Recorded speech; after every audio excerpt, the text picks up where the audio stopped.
Provoked attack on the Zeshroff would set every other non-human race in the galaxy against us. Would an attack by the Zeshroff on New Texas constitute just provocation? It might. New Texas is an independent planet. Its people are descendants of emigrants from Terra, who wanted to get away from the rule of the Solar League. We've been trying for half a century to persuade the New Texan government to join the League. We need their planet, for both strategic and commercial reasons. With the Zeshroff for neighbors, they need us as much, at least, as we need them. The problem is to make them understand that. I nodded again. And an attack by the Zeshroff would do that too, sir, I said. Natalenko tittered again.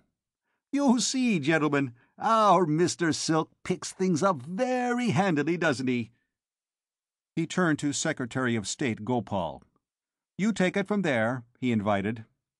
Gopal Singh smiled benignly. Well, that's it, Stephen, he said. We need a man on New Texas who can get things done. 3 things, to be exact. First, find out why poor Mr. Cumshaw was murdered, and what can be done about it to maintain our prestige without alienating the New Texans. Second, bring the government and people of New Texas to a realization that they need the Solar League as much as we need them. And third, forestall or expose the plans for the Zeshroff invasion of New Texas. Is that all now? I thought. He doesn't want a diplomat. He wants a magician. And what, I asked, will my official position be on New Texas, sir? Or will I have one of any sort? Oh, yes, indeed, Mr. Silk. Your official position will be that of Ambassador Plenipotentiary and Envoy Extraordinary. That, I believe, is the only vacancy which exists in the diplomatic service on that planet.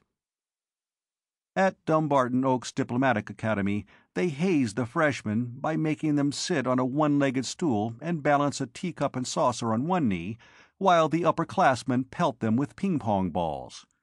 Whoever invented that and the other similar forms of hazing was one of the great geniuses of the service. So I sipped my coffee, set down the cup, took a puff from my cigarette, and said, I am indeed deeply honored, Mr. Secretary. I trust I needn't go into any assurances that I will do everything possible to justify your trust in me. I believe he will, Mr. Secretary, Natalenko piped, in a manner that chilled my blood. Yes, I believe so, Gopal Singh said.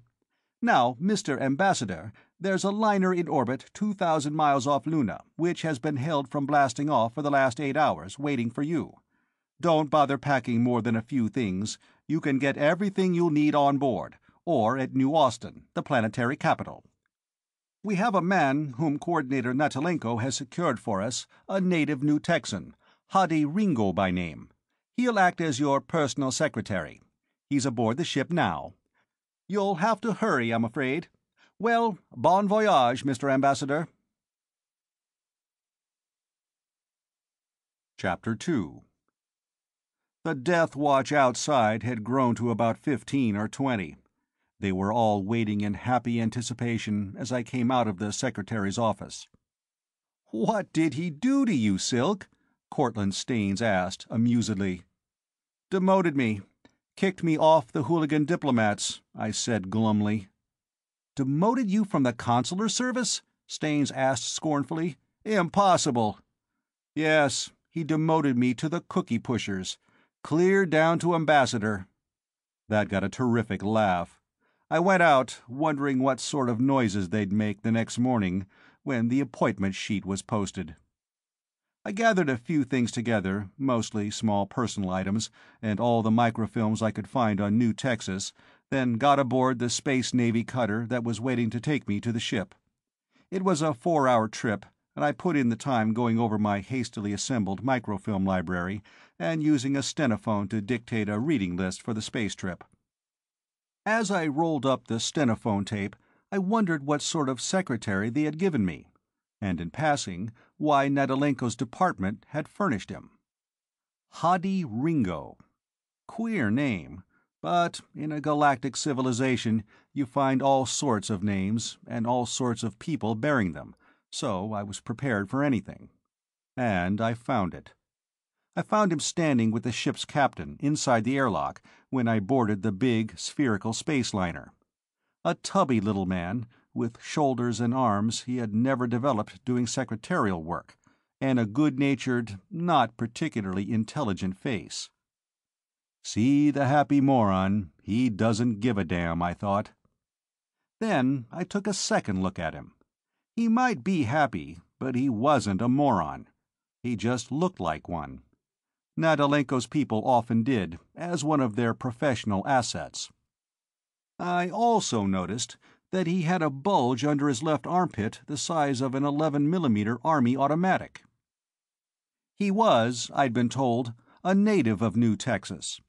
I gathered, after talking with him for a while, that he had been away from his home planet for over 5 years, was glad to be going back, and especially glad that he was going back under the protection of Solar League diplomatic immunity.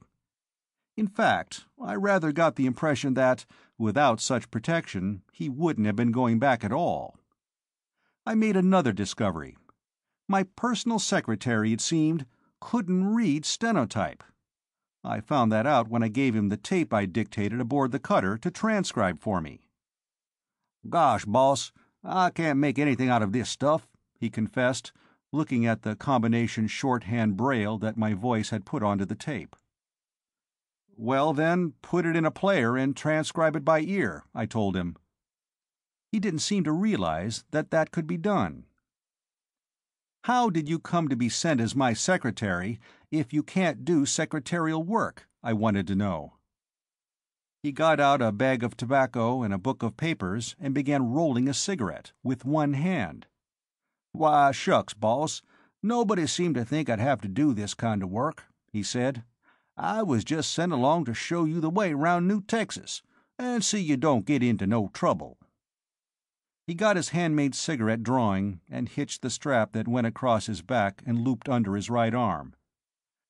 "A guy that don't know the way around can get into a lot of trouble on New Texas, if you call getting killed trouble." So he was a bodyguard, and I wondered what else he was. One thing, it would take him 42 years to send a radio message back to Luna, and I could keep track of any other messages he sent, in letters or on tape, by ships. In the end, I transcribed my own tape, and settled down to laying out my 3-week study course on my new post. I found, however, that the whole thing could be learned in a few hours. The rest of what I had was duplication, some of it contradictory, and it all boiled down to this. Capella 4 had been settled during the first wave of extrasolar colonization, after the Fourth World, or First Interplanetary War, sometime around 2100. The settlers had come from a place in North America called Texas, one of the old United States. They had a lengthy history: independent republic, admission to the United States, secession from the United States, reconquest by the United States, and general intransigence under the United States, the United Nations, and the Solar League. When the laws of non-Einsteinian physics were discovered and the hyperspace drive was developed, practically the entire population of Texas had taken to space, to find a new home and independence from everybody. They had found Capella 4, a Terra-type planet with a slightly higher mean temperature, a lower mass, and lower gravitational field, about 1/4 water and 3/4 land surface, at a stage of evolutionary development approximately that of Terra during the late Pliocene. They also found Super Cow, a big mammal looking like the unsuccessful attempt of a hippopotamus to impersonate a dachshund and about the size of a nuclear steam locomotive. On New Texas plains there were billions of them. Their meat was fit for the gods of Olympus. So New Texas had become the meat supplier to the galaxy. There was very little in any of the microfilm books about the politics of New Texas, and, such as it was very scornful. There were such expressions as anarchy tempered by assassination, and grotesque parody of democracy. There would, I assumed, be more exact information in the material.